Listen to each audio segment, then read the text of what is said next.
Je vais juste aller chercher un truc à la cave, je reviens et je vais récupérer le truc, j'arrive.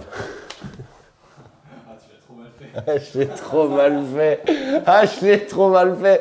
J'ai toujours été nul. C'est pareil pour l'ascenseur. Attends, il y a quelqu'un qui arrive? Oui, oui, me revoilà. Je suis le pire mime au monde. Même si, attends, tu descends les marches et d'un coup tu te pètes la gueule. Ça ne marche jamais. Bonjour les amis, j'espère que vous allez bien. Vous m'avez manqué. Semaine dernière, petite pause. 2 semaines qu'on s'est pas vu. Vous m'avez manqué. Bienvenue dans Toupette Kitchen. Nous avons décidé de faire un virement à 90 degrés, 180 degrés sur la chaîne. Et nous vous accueillons aujourd'hui dans la cuisine pour une petite recette. T'imagines la PLS si jamais on partait vraiment. Par contre, tout ça n'est pas vraiment faux car aujourd'hui nous allons faire quand même une petite recette aquariophile. C'est-à-dire qu'aujourd'hui nous allons relever un challenge. Je vous explique. Il y a quelques mois, sur la chaîne Riff Techniques, notre ami, notre sang, Taille, commence à nous challenger. Le mec, il nous clash. Il s'est pris pour Booba. Il s'est dit, ouais, moi, je fais un riff dans une boîte de Ferrero Rocher. Je challenge Toupette, je challenge Bléfaris. Faites mieux et tout. J'ai bien dit, il a fait un riff, un aquarium récifal dans un aquarium de Ferrero Rocher, dans une boîte de Ferrero Rocher. Et il l'a fait. Vous pouvez aller voir sa vidéo, je vous la mets dans la description. Mais en attendant, restez sur la nôtre pour voir ce qu'on va faire parce que ce qu'il a fait n'était qu'un brouillon. Ce qu'il a fait n'était qu'un petit essai. On va le challenger, on va le massacrer. On va prendre tout de suite les mots, on va le massacrer. Je me suis un peu creusé la tête et je me suis dit, ok, qu'est-ce qu'on peut faire dans une boîte de Ferrero Rocher comme aquarium? Eh ben, on va faire un truc cool. On va pas juste prendre de la flotte, mettre un décor, mettre de l'eau et faire ah ça y est on a remporté le challenge. Non, non, non, non. On va faire quelque chose de viable au niveau de la filtration. On va faire quelque chose de viable au niveau de l'œil, de l'artistique, qui soit joli. On va faire un petit ensemble plutôt stylé et on va bricoler ça ensemble pendant cette, allez, 20 minutes, peut-être 30 minutes. Ça dépend de Alphine, mon monteur. Ça dépend du temps que je vais mettre aussi à faire l'installation. On va bricoler ensemble. Toupette, le rendez-vous du dimanche, 14 h. Les passionnés, on est là pour passer un bon moment. Aujourd'hui, on va parler aquario et aquario miniature. On va tout faire en petit et ça va être plutôt cool. Les amis, vous êtes de plus en plus nombreux à nous demander des placements de produits qui sont cohérents et raccords avec la chaîne Toupette. Et bah écoutez, en voilà un, je pense qu'on peut pas être plus pile poil qu'avec le thème de la chaîne. C'est parti. Aujourd'hui, je vous parle d'un jeu qui cartonne sur l'ensemble de la planète, que tu sois partout. En fait, tous les gens se mettent à jouer à ce jeu depuis quelques mois et ce jeu est à une progression de fou. Vous croyez que je vais te parler de... Insérer le nom d'un jeu tout pourri. Eh bien non, je vais pas parler de lui, je vais parler de Mech Arena. Ah, tu as cru que c'était l'autre, mais non, c'est Mech Arena. Mech Arena est un jeu de PVP. Alors PVP, qu'est-ce que ça veut dire? Ça veut dire player versus player, c'est-à-dire que c'est un jeu où tu t'affrontes contre d'autres joueurs. Qui est un jeu d'arène où en fait tu vas maîtriser ton mec. Ton mec c'est quoi? C'est un énorme robot le mec. Tu récupères ton mec, tu le custom. Tu peux le custom au niveau du skin, tu peux le custom au niveau des armes. Dans Mech Arena, n'oublie pas que tu as la possibilité de choisir parmi les 12 pilotes qui sont totalement customisables et qui augmentent à mort le gameplay du jeu. Et avec ça, une fois que tu as récupéré ton mec, eh ben, tu n'as plus qu'à aller te battre dans l'arène. Moi ce que j'aime beaucoup dans Mech Arena, c'est que la plupart des battles sont des battles en 5 versus 5 et ça j'avoue que c'est pas mal. Parce que les maps sont très bien conçues et qu'une fois que tu arrives sur la map, bah je te le dis, t'as pas une seconde. Hein. C'est-à-dire que tout le monde n'a qu'une envie, c'est de te shooter. Donc tu as intérêt à partir vite ou à shooter les autres d'abord, sinon tu es mort. Mech Arena prépare pour Pâques spécialement la Golden Week, plein de nouveaux événements, plein de nouveaux trucs à gagner. Tu vas pouvoir te mettre bien, donc n'hésite pas à participer aux événements spéciaux pour cette Golden Week. Il y a une spécificité qui personnellement me plaît énormément, c'est-à-dire qu'en fait moi j'aime bien quand j'arrive sur une map jouer face à des gens que je connais, pas forcément jouer face à des inconnus qui sont tirés de façon random par l'algo. Non, jouer avec des gens que je connais et ça c'est tout à fait possible dans Mech Arena, je t'explique comment. En effet, tu peux rentrer les logins de tes amis, de tes potes, de ta grand-mère, de ton chien. Si ton chien arrive à jouer au jeu, tu peux le rentrer le login. Une fois que tu as rentré le login, qu'est-ce qui se passe? Boum, le jeu il vous match et il vous met tous sur la même arène. Et ça, c'est pas beau, ça? Oui. Alors, la soirée entre amis va bien se passer, sauf si tu prends une énorme dérouillée par un gars que t'aimes pas trop qui est chez toi et qu'en plus il vient chez toi et qu'il te met la dérouillée sur Mech Arena. Ça risque de créer des petites tensions. Moi, personnellement, je me suis embrouillé avec mon ami d'enfance, ça fait 3 mois qu'on se parle plus. Toutes les semaines, tu as des nouveautés. Tu as des nouveautés au niveau des tournois, tu as des nouveautés en fait avec des rankings qui vont te permettre d'être classé au niveau du jeu. Donc, si tu aimes affronter tes concurrents, gagner et avoir des récompenses, ce jeu est plutôt fait pour toi. Hein, tu seras là en mode yes, avec les fleurs, les trucs, toute la planète va là. Wow. Si tu as envie de savoir ce qui se passe comme nouveauté à l'instant même, très simple, tu n'as qu'à télécharger le jeu et tu seras au courant. Et pour ça, je te conseille de passer par mon lien car grâce à mon lien, tu vas avoir forcément une très belle offre promotionnelle. Et en passant par le lien Toupette, tu gagnes directement un habillage moissonneur d'acier. Ah ouais, un habillage moissonneur d'acier. C'est mieux de l'avoir dans le jeu que pour aller bosser, je te le dis. Tu gagnes aussi 70 000 crédits, ça c'est cool, 70 000 crédits. Hop, t'avais rien et là, boum, d'un coup, t'as 70 000 crédits. C'est cool. Et tu gagnes non pas 300, non pas 400, non pas 450, non pas 499, mais 500 pièces qui sont cadeaux avec le lien Toupet. Je t'invite tout de suite à télécharger le jeu en passant par le lien et à me chercher avec le login qui s'affiche ici. Une fois dans le jeu, tu peux m'ajouter et on pourra peut-être s'affronter ensemble lors d'une arène. Fais attention, je suis pas un gentil dans les arènes. Je suis pas, moi, je suis là. Voilà ce que je fais avec les mecs, moi, je déroute tout. Pour démarrer un bon aquarium, dans tous les cas, que ce soit un géant ou un petit, il te faut un support la plupart du temps. Et bah là, on a tapé dans robuste. La dernière fois, on avait mis un aquarium plutôt balèze sur des tréteaux, on l'avait éclaté. Là, on a tapé dans le très robuste. Hein. Pour cet aquarium, on est tapé dans un petit socle de chêne, je crois, que j'avais acheté à l'époque pour de la déco. Et ça va être, je pense, plutôt joli pour poser notre petit montage du jour. J'ai fait quoi? J'ai percé avec un forêt, hop, tout simplement dans le chêne directement pour pouvoir introduire cette petite lampe qui sont des petites lampes à LED pour éclairer les plantes à la base, mais qui marchent bien aussi pour les petits bacs hein, et qui ont un petit design plutôt sympa. Donc, je me retrouve avec un support et un éclairage incorporé. Donc, ça, c'est cool. Concernant l'aquarium, donc on est parti sur une vraie boîte de Ferrero Rocher. Petite déception. Les petits modèles Ferrero sont en acrylique encore. Les grands modèles, c'est mieux pour la planète, ils sont passés en plastique recyclé. Donc du coup, on n'a pas la même matière sur les grands et les petits. J'ai commencé à cartonner les boîtes. J'ai vu le scandale qui se passe en ce moment avec les chocolats. J'ai dit ça y est, je m'arrête. Là, je n'y touche plus. Vraiment, je n'y touche plus. Je les balance. C'est fini les Ferrero. Donc on a besoin que de la boîte. Tu sais, c'est le genre de truc, tu le fais, derrière tu regrettes. Pourquoi j'ai fait ça? Me faire chier à ramasser. On va donc récupérer ces boîtes de Ferrero. J'ai avec moi, j'en ai 3 pour vous dire la vérité. Déjà pour si jamais mon montage merde à avoir des secours. Et surtout pour pouvoir faire des supports, je vais vous expliquer. Donc j'ai 3 grandes boîtes et j'ai 2 petites boîtes. Et je vais utiliser pour mon montage 2 grandes et 2 petites. En fait l'idée, j'ai envie de faire en fait un espèce de comment dirais-je, un assemblage. Comment ça va marcher? Il va y avoir la boîte du bas.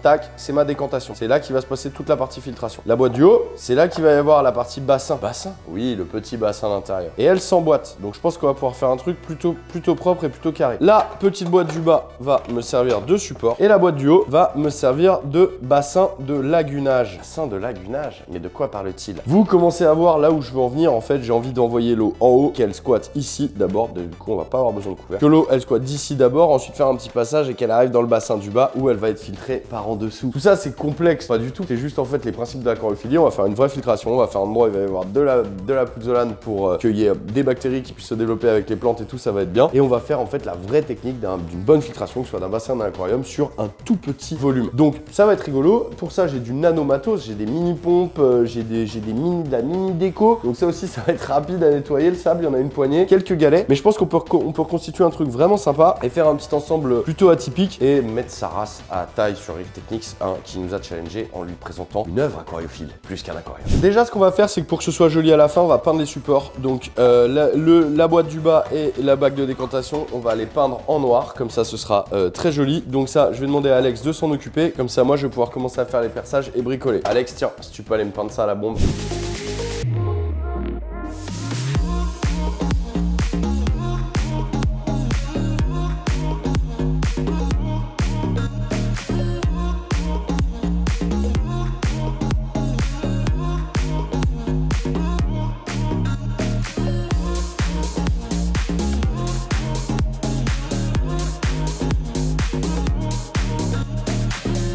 Ok, et ben Alex il m'a peint les boîtes en noir tout simplement avec de la peinture en bombe. Et moi j'ai réalisé mes petits perçages dont j'allais avoir besoin dans mon petit bassin supérieur. Donc pour percer en fait j'utilise ce qu'on appelle une fraise à étage. J'ai acheté ça chez Action, elles étaient pas chères donc c'était cool. Vous avez en fait sur la fraise toutes les tailles différentes que vous pouvez percer. Et avec le plastique ça marche très bien, avec les PVC aussi. Faut juste y aller tout doux, faut pas forcer. Si vous forcez clairement vous allez fracturer la boîte. J'ai fait des tests avant sur mon couvercle pour voir la résistance, j'ai fracturé direct. Donc vous y allez tout doux, vous laissez juste le poids de la machine percer tranquille. Vous pouvez tourner assez vite hein, mais vous allez tout doux dans la force quoi. Et vous pouvez en fait grâce à ces outils avoir tous les perçages que vous voulez sur le même truc, donc c'est cool. Donc là j'ai réussi à percer exactement aux embouts qu'il me fallait, donc pour pouvoir rentrer la sortie d'eau et la rentrée d'eau, vous allez comprendre, et la remontée j'ai envie de dire. Donc je vais regarder, hop, tac, ça s'emboîte nickel, impeccable. Là j'ai mon petit bassin supérieur qui va venir nickel. En dessous ma pompe, il me reste à faire le perçage ici. Donc là je vais utiliser en fait pour faire passer l'eau du bassin supérieur au bassin inférieur, je vais vais utiliser un petit tube en acrylique qui est un tube à la con de filtration que j'ai eu dans un filtre externe. Et c'était un tube de remontée ou de sortie plutôt. Donc le perçage, je sais, je l'ai là-dessus, j'ai le bon diamètre. Par contre, ça c'est de l'acrylique et ça me fait plus flipper. Je vais y aller vraiment tout doux quoi. Et il faut juste que je mesure la bonne hauteur pour pouvoir décider de mon niveau d'eau. Et je pense que ça c'est pas mal ici là. Bon bah en fait l'acrylique ça a été pareil, même délire. Donc là hop, je peux rentrer nickel mon petit tube et je peux déjà voir mon assemblage, mon support, hop. Mon bassin supérieur ici, mon petit tuyau qui va redistribuer dans mon bassin inférieur. Ok les amis, mon système il est opérationnel, on va pouvoir tester l'étanchéité, voir comment ça fonctionne. Je me suis gouré de côté pour faire le trou là, j'aurais dû faire la pompe de ce côté là, ça aurait été un peu mieux, mais bon écoutez, je vais après avec la déco je m'arrangerai. Donc je vais reboucher mon petit trou et ça avec un pistolet à colle, je pense que ça va marcher nickel. Pour l'instant il est en train de chauffer, dès qu'il va avoir chauffé, on va pouvoir reboucher ce trou qui ne sert à rien. Et en attendant, on va remplir l'installation pour voir comment ça marche. J'ai mis un tout petit peu de téflon, là, le téflon donc pour l'étanchéité des robinetteries. Dans mon petit raccord là, hop, pour être sûr que ça perle plus et ça ne perle plus, donc ça m'a l'air nickel. Me reste plus qu'à reboucher mon petit trou ici, je l'ai pas encore fait et on va tester tout de suite le circuit d'eau et je pense qu'on est bon.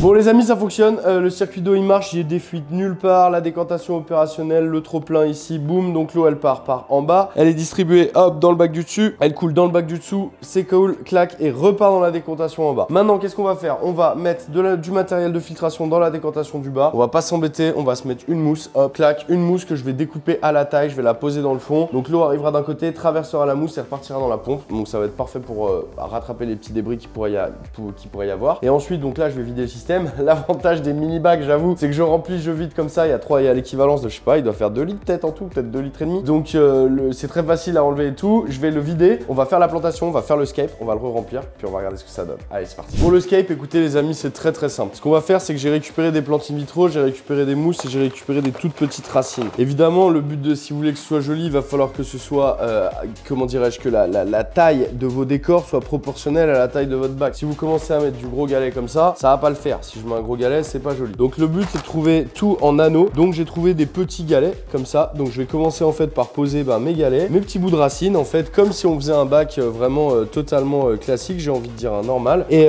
mais on va adapter la taille. Donc on fait attention aux proportions. On va essayer de se faire un truc vraiment plutôt sympa et joli. On va caler des petites plantes évidemment entre tout ça. Et on va s'occuper du bassin du haut après parce que lui il va avoir une technique différente. Donc pour l'instant je me mets un mix de galets, deux petits galets de sable, je vais quand même les rincer avant parce que je ne les ai pas rincés. Alors, choisissez bien vos galets, hein. C'est-à-dire qu'il y en a très peu, donc vous pouvez avoir le luxe de vraiment les choisir un par un. Tout ce qui ressemble pas à des galets, ce qui est pas rond, je vais le dégager. Et là, c'est vrai que c'est quand même pratique de travailler avec une petite pince.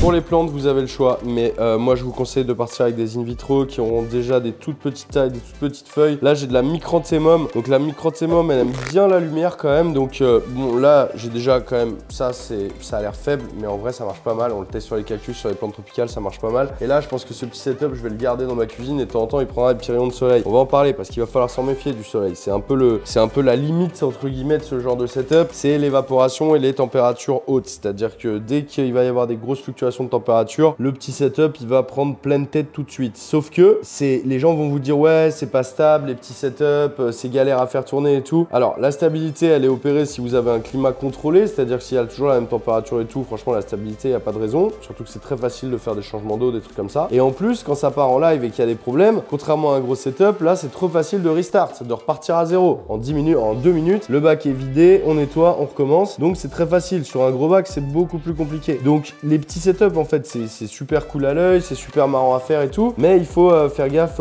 principalement aux chaleurs. C'est vraiment les grosses chaleurs qui vont être votre ennemi, mais à part ça franchement ça tourne bien. En Asie ils adorent faire des micro setups comme ça et tout, et il y en a ils sont viables quoi. Là je vais ajouter des petites plantes au pied du galet, donc je viens les chercher dans mes in vitro, je viens les planter tranquille. Vous allez me dire mais est-ce qu'on peut mettre des animaux là-dedans? Eh ben la réponse est oui, et on va en parler après quand il sera prêt, mais la réponse est oui.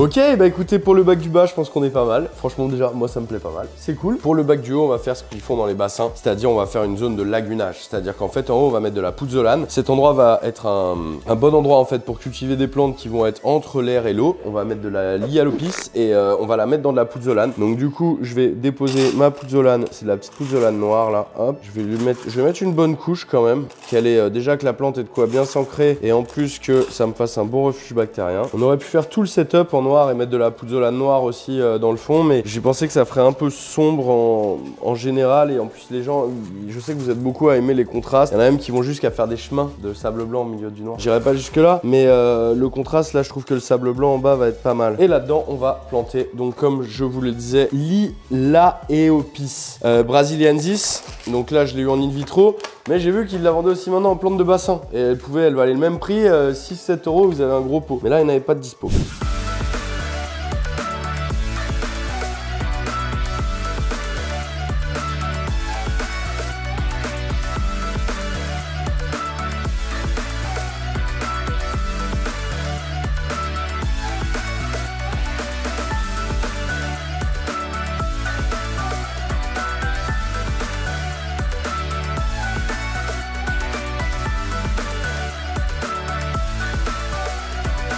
C'est cool ces miniscapes, hein. Ça demande de la précision, de l'attention, c'est vraiment sympa. Je pense qu'à refaire en famille et tout, c'est vraiment cool. Le budget, franchement, vous pouvez récupérer, bah déjà les boîtes de Ferrero, c'est pas ce qui va vous coûter une fortune non plus. La mini pompe, je l'ai récupéré dans un dripper pour reptiles, pour abreuver les caméléons normalement. J'ai récupéré la mini pompe et le tuyau réglable là-dedans. La petite lampe, elle vaut quelques euros sur AliExpress. Les galets, vous pouvez les trouver en bas de chez vous. L'in vitro, c'est entre 4 et 6 € le pot en fonction de où vous achetez. Donc ça va, c'est un petit setup qui va coûter quelques dizaines d'euros, qui va être sympa à faire, sympa à développer et sympa à voir se développer surtout. Et ben maintenant, je vais remplir, je vais actionner ma pompe, je vais regarder tout ça, je vais régler mon niveau avec le petit tuyau que je peux enfoncer et descendre, qui va régler mon niveau et on va pouvoir regarder à quoi ça ressemble. C'est parti.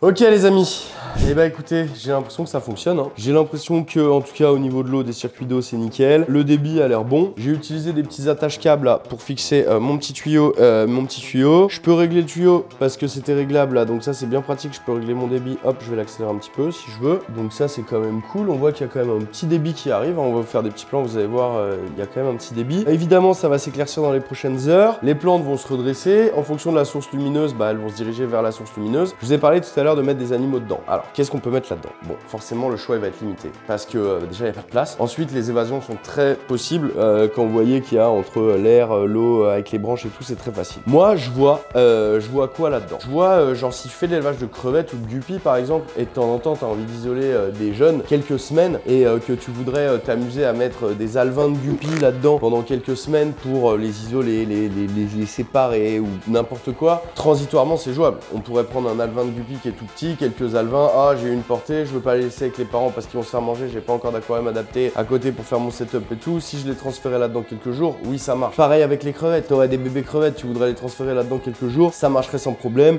Les petites, même si avec les crevettes, faudrait faire gaffe aux évasions quand même, elles pourraient très bien vivre sans problème quelques semaines, des très jeunes crevettes, des très jeunes guppies. Les escargots, il y a un risque d'évasion, clairement. Alors il y a des espèces d'escargots qui sortent plus ou moins de l'eau, des planorbes, franchement ils sortiraient pas trop. Moi je vais mettre deux planorbes là-dedans, je vous le dis, je vais mettre des planorbes roses, je vais en mettre deux pour qu'ils me nettoient un peu les petites algues qui se baladent et tout. Et des planorbes seraient très adaptés. Les escargots, les gens comment dirais-je, les disent que c'est nul et tout, que c'est sous-coté, mais en vrai les escargots c'est trop cool à observer. C'est super joli, c'est marrant, ça se reproduit, ça se nourrit, on peut les nourrir, ils vont manger toutes les petites algues, tous les petits déchets et tout, ils vont les manger. Donc un couple de planorbes là-dedans, ils iraient très très bien. Les crevettes, le problème c'est les évasions et les hausses de température. Voilà. Donc l'été, c'est sûr que ça monte vite, ça descend vite l'hiver. Il n'y a pas de chauffage là-dedans, mais on aurait pu mettre un tout petit chauffage, les micro-chauffages là, qui sont déjà précalibrés dans la décante en dessous, sans problème. L'avantage de mon setup, c'est qu'il n'y a pas de matos apparent. Vous voyez, la pompe, on la voit pas, on n'a pas perdu de place, donc ça c'est quand même cool, comme il y a très peu de volume, on a tout exploité pour faire un petit décor. Je vais le garder, ce setup, je vais le mettre là,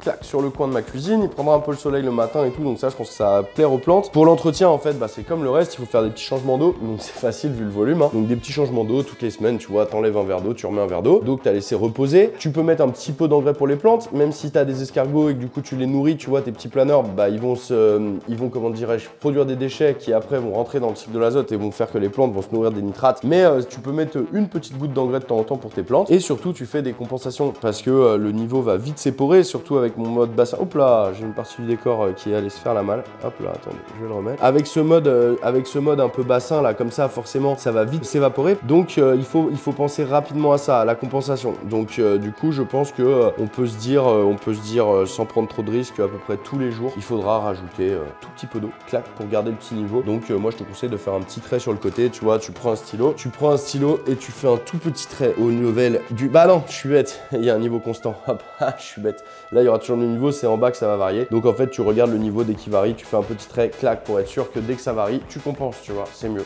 Voilà, c'est mieux. J'ai adoré faire ce petit setup, c'est vraiment trop cool, comme je disais tout à l'heure, franchement, refaites-le en famille, c'est vraiment trop bien, soyez créatifs, il y a plein de manières de faire 1000 setups différents, de plein de thèmes, de biotopes différents. Je vais challenger 2 personnes, 2 chaînes là, pour les faire. Allez les 2. Gabaqua, t'es bon, fais-nous un petit Ferrero Rocher en mode biotope, évidemment. Aqua biotope, tu vas nous faire que du biotope. Donc Gab, fais-nous ça. Et Annie, le poisson rouge. Eh franchement, Annie, t'es trop calé en scaping et tout, tu fais des décors, des nanos trop cool. Fais-nous un petit bac de malade en scaping là-dedans. Le poisson rouge et Gabaqua, je vous challenge à votre tour de tenter l'aventure Ferrero Rocher. J'espère que les amis, cette vidéo elle vous a plu. J'ai trop kiffé faire ce mini setup. C'est comme le petit terrarium XXS, c'est trop cool la réduction de tout ce petit matos. Si vous avez des conseils, si vous avez des idées, si vous aviez fait autrement, n'hésitez pas à me le mettre dans les commentaires. Franchement, ça inspirera les autres et moi-même j'irai voir et je m'inspirerai de vos commentaires. Donc n'hésitez pas. Tout est adaptable, tout est fait et possiblement fait avec de la récup. Donc n'hésitez pas à partir dans des challenges. Si vous faites des boîtes Ferrero, taguez-moi, taguez Toupette sur vos stories sur Instagram et j'irai regarder ce que vous avez fait et je repartagerai les installs les plus barjots. Merci beaucoup les amis, on se retrouve dès la semaine prochaine pour une nouvelle vidéo. En attendant, suivez-moi sur Instagram, je vous fais des stories tous les jours de les animaux, la maison, l'environnement, notre vie en équipe. Donc on se rejoint sur Insta sur Tanguy Toupette et je vous dis à la semaine prochaine avec cette semaine, ce sera un bisou frisbee.